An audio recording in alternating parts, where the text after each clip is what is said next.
Ya hemos visto roñosa. Se va a tratar de utilizar de nuevo la cuestión de la seguridad para hacer daño, para mentir, para engañar. Dentro de nuestros objetivos no está aniquilar una fuerza política como el PRO. El acuerdo va a tener que resolver entre el PRO y la Libertad Avanza cuál es la mejor justamente estructura jurídica para competir en la provincia de Buenos Aires. Me llama un poco la atención eso de sacar los dólares del colchón. ¿De quién están hablando en ese sentido?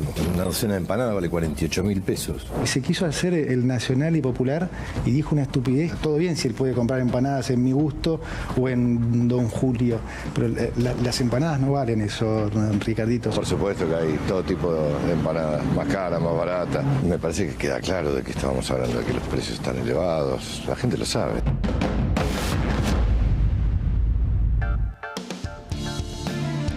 Hola, hola, hola, mis queridos nacioneros. Qué lindo. Me encanta el lunes porque el fin de semana extraño este momento, pero acá estamos, ¿eh? Bueno, y si ustedes vieron y compartieron este programa con nosotros el viernes, se acordarán que anticipamos que iba a haber un ajedrez de poder dentro de la catedral, ¿eh? Bueno, vamos a ver, porque con el paso de las horas uno va dándole más vueltas a los asuntos, a los gestos, a la escena del poder, que es lo que nos toca analizar. Y creo que podemos dar unas vueltas más y comer unas empanadas en el medio. A ver. Creo que el presidente debió saludar a la vicepresidente y al jefe de gobierno. Creo que los debió saludar. Acá vemos la escena. Yo digo, ¿no? Por una cuestión de mostrar convivencia democrática, de vivir con los otros, aunque piensen distinto. Pero un punto ahí. No creo que el presidente no los haya saludado porque piensan diferente. Ahí discrepo con muchas cosas de las que se dijo, porque si fuera así, no hubiera saludado, por ejemplo, al arzobispo García Cuerva, que hizo una homilía durísima con algunas afirmaciones que claramente tenían que ver con el gobierno.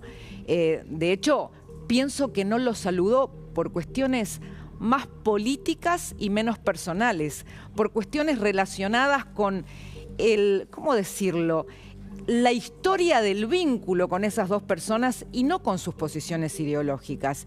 Y en este sentido, con respecto a Jorge Macri, hay que decir que hubo dos situaciones que rompieron todos los puentes. Una es que eligió a Gutiérrez Rubí, una persona que había hecho ya la campaña de Sergio Massa y que para el presidente y su entorno fue una persona que usó artes de campaña sucia que realmente cruzaron un límite y ellos no podían creer que Jorge Macri lo hubiera elegido. El otro punto tiene que ver con haber decidido unilateralmente el desdoblamiento de las elecciones porteñas. Creo que hubo una especie de quiebre del que ya no se podía dar marcha atrás. Lo mismo con la vicepresidente. La historia con la vicepresidente se remonta incluso a momentos previos a la asunción presidencial, donde hubo situaciones que para el presidente y su entorno son situaciones que marcaron un punto de no retorno. Después ni hablar de aquella famosa nota donde llamó Villarruel al presidente jamoncito, de la ausencia de ella en el Pacto de Mayo que tanto esfuerzo le había costado al gobierno, y otras situaciones donde consideran que la agenda de la vicepresidente no solamente no tenía que ver nada con la agenda del gobierno, sino que rozaba lo desleal. Creo que en el fondo hay una discusión muy interesante, por cierto, donde algunos piensan que como en algún momento, no hace mucho, en la política argentina, las formas o el caparazón de causas nobles tenía que ver luego de fondo o de trasfondo con cosas que no eran muy nobles y que las formas no eran acompañadas por contenidos reales, hace pensar que las formas siempre son malas. Y yo creo que las formas pueden ir acompañadas de contenido, no necesariamente representan la hipocresía. También estoy segura de que mucha gente eligió a Javier Milei por representar con sus disrupciones una especie de confrontación con el sistema que no les trajo soluciones o que fracasó.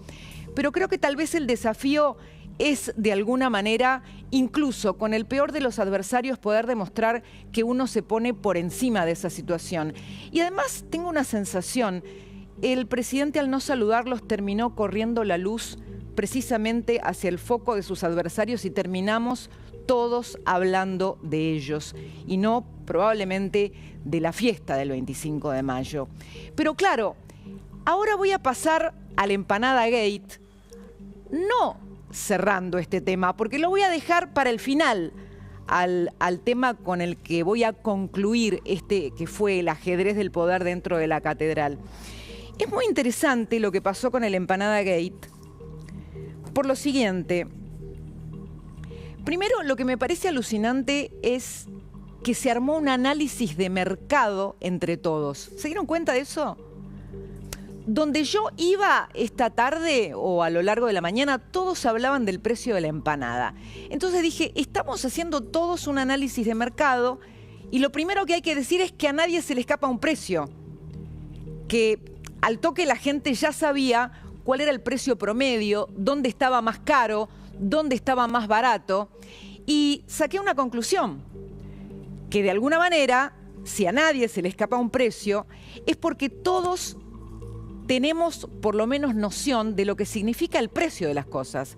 ¿Qué es el precio? Vamos a qué es el precio. El precio es lo que vos y yo estamos dispuestos a pagar por algo en particular. Y, por ejemplo, una de mis conclusiones fue que el precio que la mayoría de todos nosotros está dispuesto a pagar por una empanada es la mitad de lo que paga Ricardo Darín. Ahora bien, ¿por qué se armó tanto revuelo con lo de Ricardo Darín? Porque claramente la gente vio que para hacer una crítica al gobierno estaba usando un dato que no era consistente porque no respondía al promedio del precio que se pagaba. Entonces seguía haciendo un análisis sobre precios.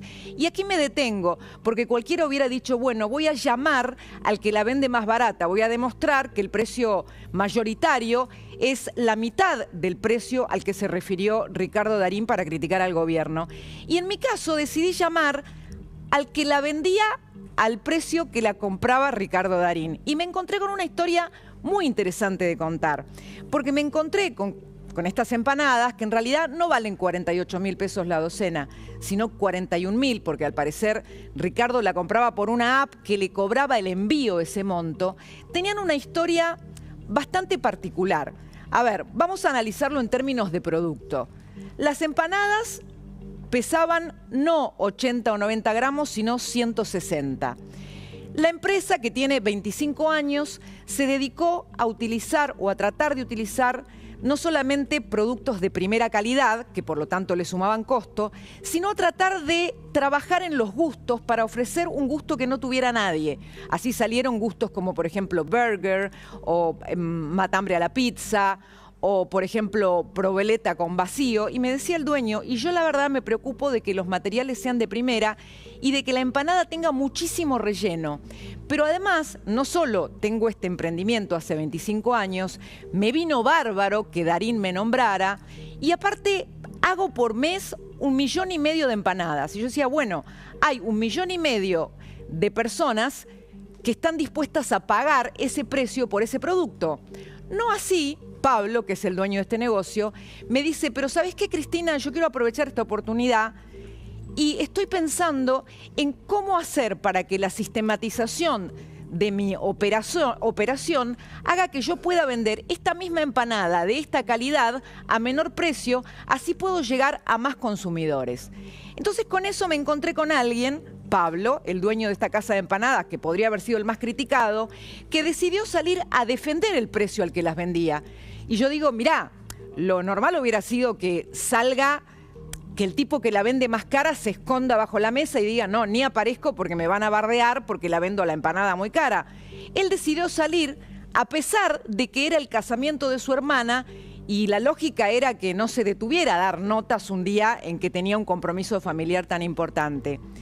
¿Qué saqué como conclusión, amigos, del Empanada Gate?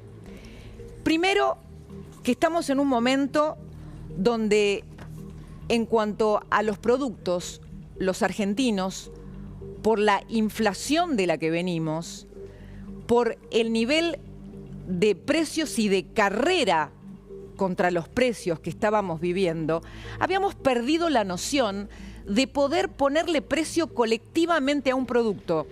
Porque vos no sabías lo que las cosas valían. porque los precios no tenían la lógica de la calidad del producto, no tenían la lógica de mantenerse en esos valores de acuerdo a un costo más o menos fijo.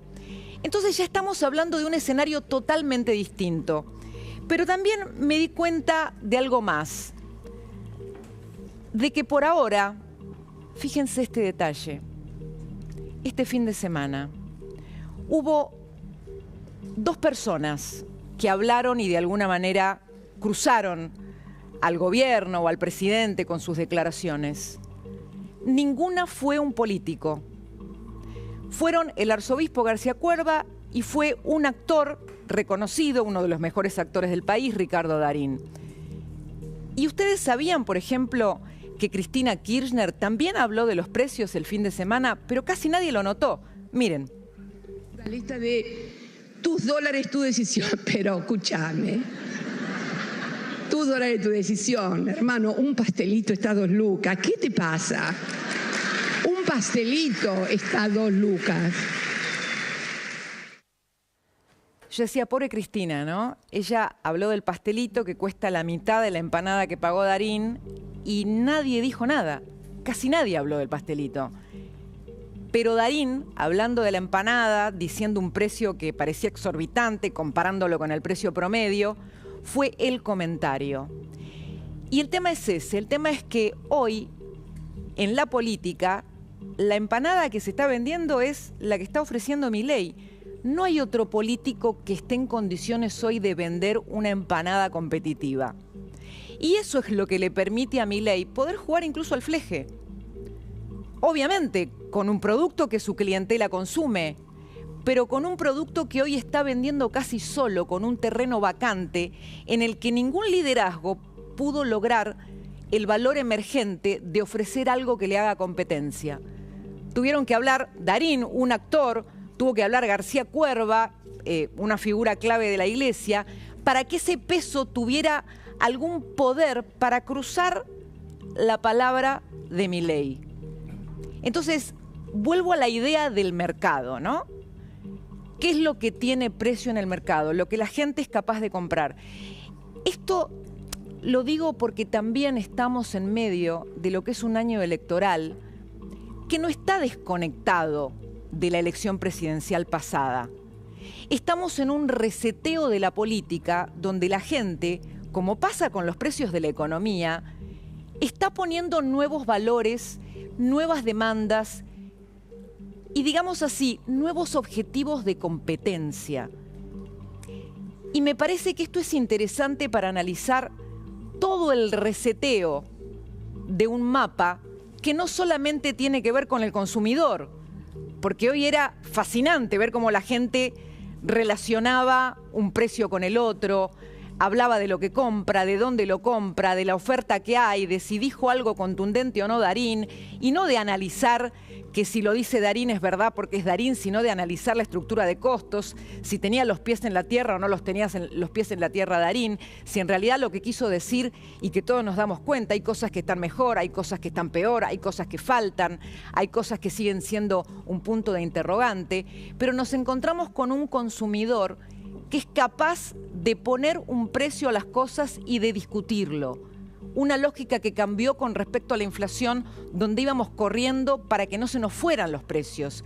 Pero también está cambiando el ciudadano, el que no es que pone precio, pero sí pone valor en la política. Y ese ciudadano está pidiendo cosas que todavía la política no termina de leer. Eso también está en juego en las próximas elecciones. Si alguien es capaz de ofrecer un producto contundente que el ciudadano esté de alguna manera convencido de poner en valor, lo va a lograr. Me parece que esto también está detrás del Empanada Gate, que hay una cuestión de valores que los consumidores y los ciudadanos están poniendo en la mesa y que por un lado el mercado, el que ofrece los productos, y por el otro lado la política, la que ofrece los candidatos, tienen que empezar a descifrar. Y me gustó la idea, me encantó la idea de poder hablar con los protagonistas. Y acá están los hermanos.